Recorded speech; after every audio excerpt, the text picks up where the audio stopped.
Welcome to Recross the Paths. My name is Cade. My guest today is Jesse. Welcome, Jesse. I'm so glad you're here. I'm very glad to be here. This is a conversation I'm so excited to have.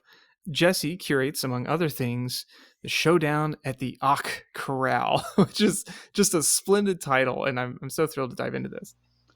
Thank you. I'm so glad that you got the title because I'm a 50-50 hit on whether people know what the Okk Corral is, but I'm glad you like it.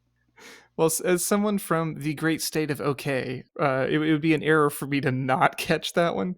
But I can see where if you're not from around here, Up in Seattle. yeah, Yeah. yeah, Oklahoma famous for a couple of things: the shootout at the OK Corral, the showdown at the OK Corral, maybe one of them. Also, tornadoes. Yeah. Well, Jesse, before we dive into the cube itself, why cube? What got you into this pursuit? I was playing Magic in a lot of different ways before I started playing Cube, but it was always casual. I was never playing tournament play, and so there was always a problem where people's decks were just inherently not the same power level, or it didn't feel like they were the same power level. And I couldn't get my friends to build decks that were doing the kind of things that I wanted to do in games, so I never got to do the kind of things that I wanted to do because they were always less powerful than whatever my friends were doing. So Cube seemed like a really great opportunity to create an environment where everybody has to play a deck that I built. And it meant that I could take all of my favorite cards and all of my favorite themes and put them in a situation where they would really get to shine. And it meant that I could play Magic the way that I wanted, or like see the way that other people want to play. And I've always had a soft spot for limited. It's definitely my favorite way to play. So those things just worked really well together. Did you experience or encounter another cube first, or did you kind of come into cube as something that you built to get started? A friend of mine purchased a cube and we were living together at the time, and this was during COVID. So we played it a couple of times at the house, and I was very excited about the prospect. I'm a game designer professionally, so it was like it just really set my brain going immediately. That's really cool. I definitely want to come back to that. And when you say bought a cube, this is one of like the kind of the pre-built collections that different companies have offered. I don't know if they still do it, but Card Kingdom a little while back had like a starter cube that was like $1,500 or something, and he bought that and started upgrading it immediately. Yeah, yeah. Well, out of the box doesn't hit all the meet all the needs exactly. Yeah, very quickly we went from having one cube in the house to having like five. Yeah. They just multiply. Like, do you think that having a game design sensibility makes cube more appealing to you, or is it? I mean, certainly it's appealing in other ways, but do you think that's part of why it just hooked for you? I think if you go to a cube event and you take like three people at random and you ask each of them if they have a cube that they want to talk to you about, at least two of the three are going to say yes. And I think that's just kind of, I think Cube naturally draws in people who want to create an experience for other people as well as themselves. So I think, yeah, absolutely. I think Cube is the most designer friendly format that there is. And I think that's something really great about it. And I think, everybody who's making cubes out there is doing game design 100% and shouldn't be discounted. I love that. So, so during COVID, you and your friend have an ever-growing cache of cubes. How do you get to the showdown at the Okk Corral from all that? Yeah. I started with this idea. I wanted to have a cube where there was something in the land box that wasn't a land that every card cared about. And you could have as many of them as you want, but you really wanted to have this card. And I was trying to think of something like I started with like a Llanowar elves or maybe just a bear, and they all didn't have quite the number of kind of edges to interact with that I wanted. And then I was in the Cube Talk Discord, which you may know of. Um, Yes, a lot of good friends in there. yeah. And somebody was talking about bad cards that had been greatly misjudged by the scene at the time. And they mentioned Okk as a card that when it was spoiled, people were like, this is going to ruin the game. This is like such a big problem. They printed a 4/4 for 2. and the card never did anything. But I saw that card and I was immediately in love. Like Okk is the platonic ideal of a card for me. So I immediately started building, and I haven't tried any other creatures since. It's definitely the one. Boy, got it in one, huh? Yeah. Well, got it in like 4, but Okay, fair. I will say it's interesting that Okk as a card that some folks thought was going to be a problem mirrors a card like Ornithopter that other folks have taken to the extreme there, where people thought Ornithopter would break the game for having no cost and presenting power and toughness. Same with like Okk, you're like, wait, this mana to power toughness ratio doesn't match, and then yeah, turns out there's more to it than that. definitely. And I think it's such a terrible card in reality. I think it's easy to underestimate how bad it is that it functionally can't attack or block until you've cast something that is a fair price for a 5/5, you know. And I guess we've made a bold assumption that everyone knows what Okk does. Perhaps to get us started here, do you want to read the card Okk for us so we're all on the same page? You know, you're so right. I assume that everybody knows what Okk does, but it is perhaps bold. Yeah, so Okk is 1 and a red for a goblin creature that's a 4/4. Pretty exciting so far. Mm-hmm, But mm-hmm. Okk can't attack unless a creature with greater power also attacks. And Okk can't block unless a creature with greater power also blocks. And this poor goblin doesn't even have a job. Yeah, No class, just goblin. yep. And he looks that way in the art as well. The art, originally by Mike Rabb, is stunning. Just the saddest looking muscle bound giant goblin getting yelled at by another one. It's really excellent. Oh boy, yeah, just embodies how goblins were treated in the lore of the game historically, right? They were all berated cannon fodder. Yeah. So I think it's so important to set the stage because this whole cube revolves around how that card functions, right? Yeah, or doesn't function as the case may be. So how would you give an elevator pitch to players who are sitting down to experience the showdown at the Okk Corral? Yeah. I think Okk Corral is a cube for people who want to build a very complicated machine to do very little. It's about cards that are terrible on their own and require synergy to be functional, and it's about making cards that seem like they're never going to do anything work. It's like the classic puzzle of what to do with one with nothing, a little bit less bad than one with nothing, and then a whole bunch of stuff to give you things to do with one with nothing. But Okk, obviously. Okk with nothing. Nah, there's something there maybe. Uh, You make a excellent note here that puns is something that came from Okk Cube that I didn't fully expect, but has been a delight. People cannot help themselves when they're sitting down to play this cube, and they must make Okk puns. It's great. there's something onomatopoeic about it, right? Like you just feel it feels percussive and you just want to say it out loud. Absolutely. Like I said, the platonic ideal. So this is still a 5 color cube. In the land box is where you find these Ocks to add to the deck. How did you solve the problem of making Okk playable in a format that not everybody's going to be playing red? Yeah. Obviously, I didn't want people being restricted to playing red, and I didn't want to like color weight the cube to make it so that everybody could play red. I played with messing with the land base so that it was really easy to get red fixing, but it didn't feel right. So I just like was telling people that they could spend any mana, any color of mana to cast Okk, and then somebody was like, I think there's a conspiracy that does that. So I went and I found it. And Unexpected Potential lets Yeah. you do basically that. You choose a card name, which is exactly what I wanted.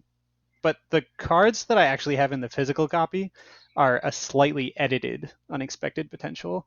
I've edited out the so it's just Expected Potential. And instead of saying name a creature, it just says name Okk. And people love to name Okk. People really want to pick a name for their Okk. So that's actually also what the prize for winning first place is. You get to write the name of an Okk on one of the Ocks in your deck. Oh, that's so good. So then, like, your expected potential comes true here. You get to name your Okk. Yeah. Yep. Oh, that's so good. And then in that way, it has kind of that legacy element where people get to see some of what's happened before. There's a recent suggestion by a friend of mine, Colton. Did you ever consider other conspiracies like related to Okk as something that's part of the cube, or is it like this is just solving a particular problem? I was more trying to solve a specific problem. I didn't want people worrying about mana. Something that's a really common or like a big issue with the design in general is that in normal Magic you can get land screwed, but in Okk Cube you can also get Okk screwed. So like if you don't find an Okk, like a bunch of your cards don't do anything. So like I really wanted people to not have to worry about it. So it solved a specific issue to make the cube work. And just to clarify, you get to add basic lands in addition to your goblin Mm-hmm. crew, right? Yeah. Okay. And I think it's probably important to note here that there are no other creature cards available in the cube, right? That's one of the core conceits. Yeah, not only that, but you need a creature to win. All the victory conditions require an Oct to be somewhere, be it in a graveyard, on the battlefield, in your hand, in your library. You've got to put Ox in your deck to win. So like no way around that. You've got to you you got to Ock. This is a secret, so don't tell anybody, but there are a couple of ways that you can win by your opponent having an Ock, but Oh. they're few and far between. Does this like get you kicked out of the cube night if you do this and don't play Yeah, Ox you're in your not own doing deck? this spirit. Well, I've said that you aren't allowed to name an Ock if you 3 with no Ox in the deck. You're only allowed to name one of your own. So, Okay, that's really good. Jesse, that's a really smart solution. It's like you can break the spirit of it if you want, but you just don't get the prize. yeah. Something that people have told me a lot is that in 100 Ornithopters, which is a cube that's often compared, they like to run purely removal and not run any Ornithopters and plan for their opponent to kind of fizzle out. And I think this is a much less functional cube to try and do that because the removal is not good enough to get you to a control place like that. Yeah, like you will still be overwhelmed by Yeah. by what your opponent's doing.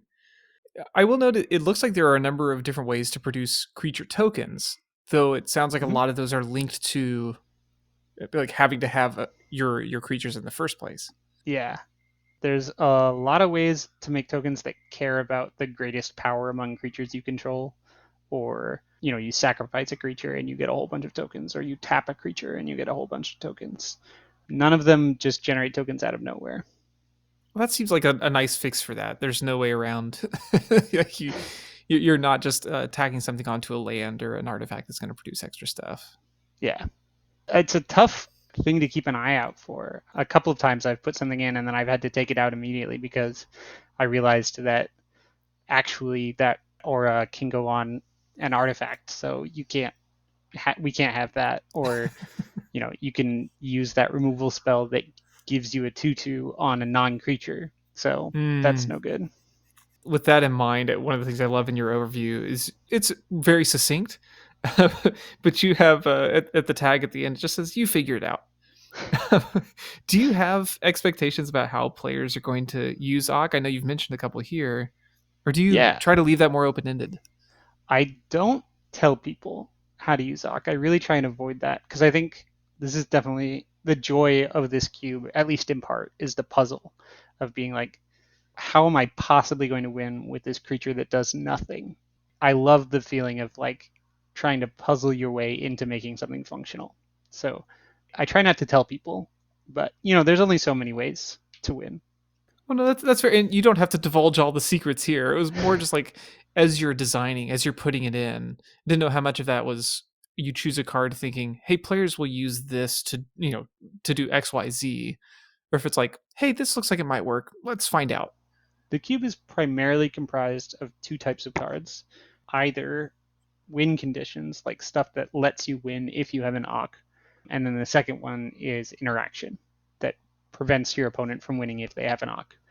So yeah, I definitely have like a way in mind when I put a card in the cube, And searching for cards for the cube was like an exercise in figuring out ways to win that require you to have a creature so that people can, use Okk to get over the line. The big way that is kind of the most straightforward to get damage on your opponent is with vehicles, which just are creatures that require Okk to function. Yeah, you gotta crew them, and it turns out high power on a low cost creature is pretty good at crewing. Yeah, I would have thought that equipment is another kind of go to strategy if you could make one thing bigger than the rest. that actually doesn't work, which is a common misconception. Several people have drafted the cube and not drafted any actual win conditions because they just drafted equipment to make one Okk bigger than the other. But the Right. bigger Yeah. Okk can't attack. So that actually doesn't solve any problems. It's interesting. So if you're going to go an equipment route, you have to find something else to lead the charge there. Yeah. But if you put the equipment on a vehicle, then that vehicle can turn on all of the Okks and then all of your Okks can attack alongside it. I think that brings up a great thought here. How likely is it that your players are going to end up with a non functional deck in an environment like this? The ratio of win conditions that function by themselves to removal or like to cards that don't win on their own is such that I think it's pretty hard to draft a deck that can't win. Even the people who drafted decks without fully understanding all had decks that could win. And since everybody's kind of playing this combo game plan, the games are extremely slow, and you have time to kind of find the pieces that you need to get your Ox attacking or whatever else you need. One of the things you mentioned just a moment ago was just about the challenge of choosing cards for something like this. Do you have any heuristics or processes you use to try to find things that are going to fit your goals here? Yeah, Scryfall is obviously my go-to resource. When I'm building a cube, I have a specific goal in mind typically, and I will begin building a longer and longer default Scryfall search. And as I find more restrictions, they get tacked onto the end. So when I'm searching for something new, I just have my default Skyfall search and then add the one restriction that I'm actually looking for. So for this one, there can't be any creatures. So type creature is out. There can't be anything that makes a token or deals direct damage without requiring a creature. So a lot of times I can just cut all of those cards out. It's been a while since I did the big search for everything, but the big one is no type creatures. One of the things you were suggesting with kind of your goals here, like as you looked at the two different types of cards, having win conditions and interaction, do you think that kind of division is true of all cube design, or do you think that this one just kind of highlights that distinction?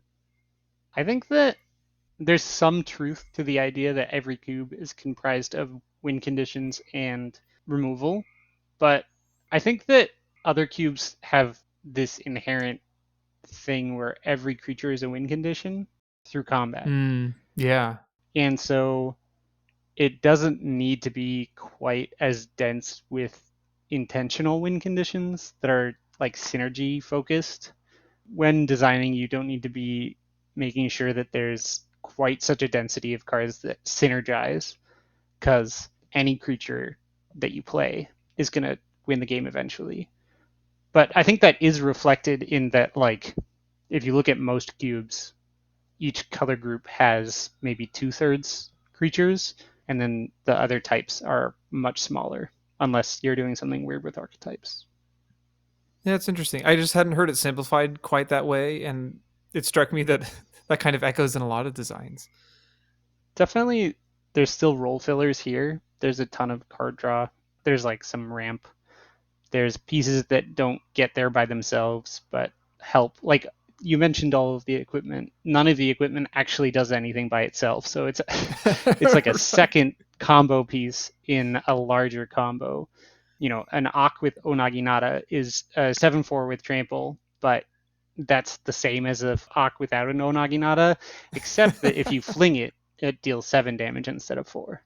Right. So like it doesn't do the thing that you would think on first read. Definitely. That's cool. I really like how this is in many ways a radical recontextualization cube where people have to look at this and the cards that you were familiar with in other spaces, of which there are some, function very differently here. Definitely. It's my favorite thing is figuring out a new way to think about or use a card. And so this is just a cube that lets people do that the whole way through. So Jesse, do you think of this as a gimmick cube, or like do you hope the players will take it more seriously? I think that it kind of started as more of a gimmick cube. It was like flash in the pan of inspiration, and I spent all night throwing cards together into a list. But after playing it, I think it is a really unique play space that has more depth than I expected. I do think the games are difficult, and you do have a lot of lines of play, and deck building and drafting is extremely skill testing. There's certainly a randomized element to it, but yeah, I think it is absolutely a real cube, not just like a museum piece. No, that's I think that's good. Something that you can laugh at and also learn from, I guess, without being too corny to summarize. Yeah, definitely. Well, you mentioned that you do game design professionally, right? As one of the things that you're engaged with. Are there elements that you've worked with in a project like this that carry over into some of what you do with game design, or maybe the other way? Definitely. There's kind of two core ideas in game design that I interact with on a daily basis when I'm working. And that's that you have to try stuff and you have to have a goal. So you have to try stuff is that instead of worrying if something is going to work or perfecting it before you show it to anybody, you should build the fastest, cheapest, dirtiest version of it and get it in front of somebody right away because there's no way you're going to get as deep of an understanding of what you've built as when you show it to somebody, and you're going to save yourself a ton of time iterating, and you're going to not be as attached to the thing you've made if you show it to somebody earlier. So you can change it more, and the more you change it, the better it's going to get. And having to have a goal is about imagining the experience that people are going to have when they're interacting with this thing. I think a lot of people have aesthetic goals or like they imagine something and it's fun to design it, but it doesn't have a specific intention in what the players are going to experience. And I think that's a really important skill for designers and for cube builders.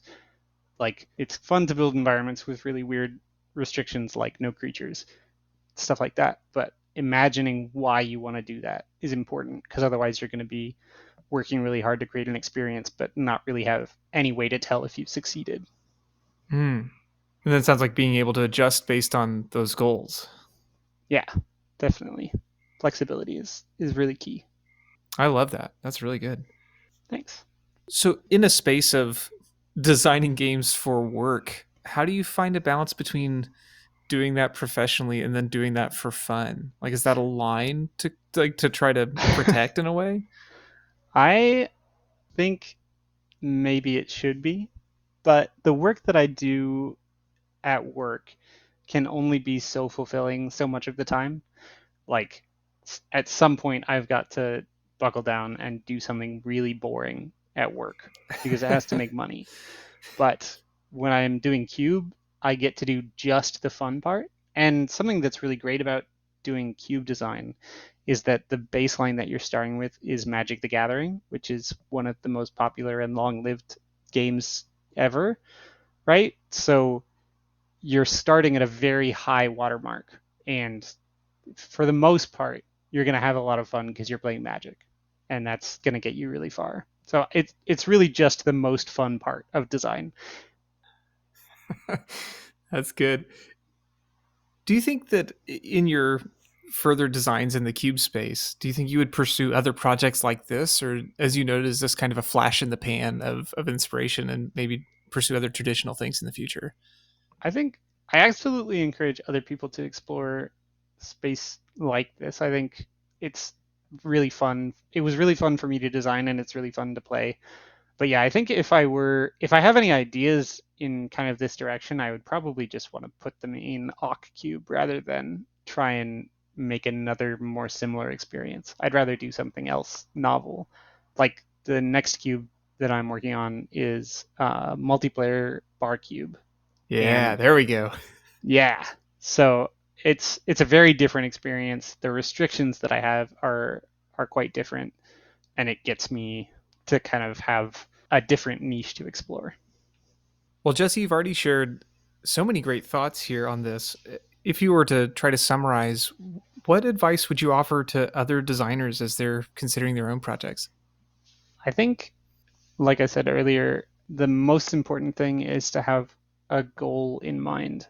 And I know that sounds really basic. Like, obviously, I'm going to have a goal in mind, but I think having a goal that's an experience rather than like a more mechanical goal is really important. Imagining what you want players to be feeling and thinking and experiencing when you're building the cube rather than thinking, I want lightning bolt to be really good, gives you a lot of direction that you won't have otherwise. I think cubes that are built with lightning bolt is good, or lightning bolt is just a good card, but shock is good, are also going to be really good experiences, but they're going to fall closer to traditional magic. And I think if people want to make experiences that are closer to, or like more novel experiences that are further from other cubes that they've played or have, they need to have a really unique part of magic that they want to explore. It's a great word. Well, Jesse, as we're trending toward wrapping up here, I get to ask one of my favorite questions, which is if you could have any card printed as a promo, which card would you pick and who would you have do the illustration? And I should clarify, you are not locked into Okk here, though we have talked about it at length. I did think about saying Okk when you asked me this question, but I actually think that the art for Okk is perfect, and I would not change it at all. If they did do a promo Okk, I would obviously be delighted, very excited. But I think for me, I am a huge fan of the card Runaway Together, Yeah.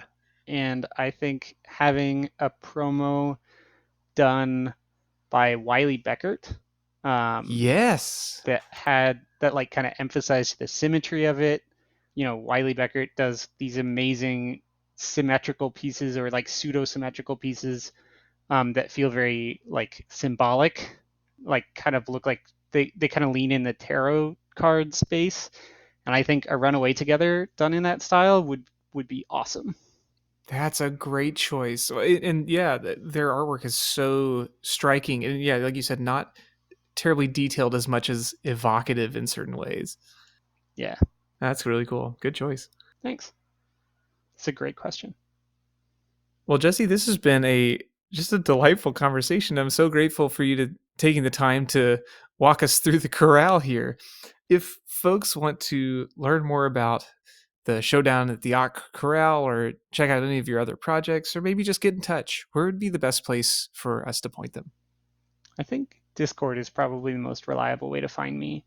I'm in the greater Seattle area Cube Discord and in the Cube Talk Discord. I'm no bark there. Just tag me, let me know.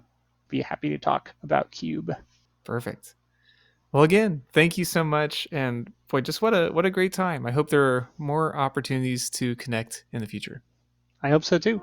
Thanks, Cade.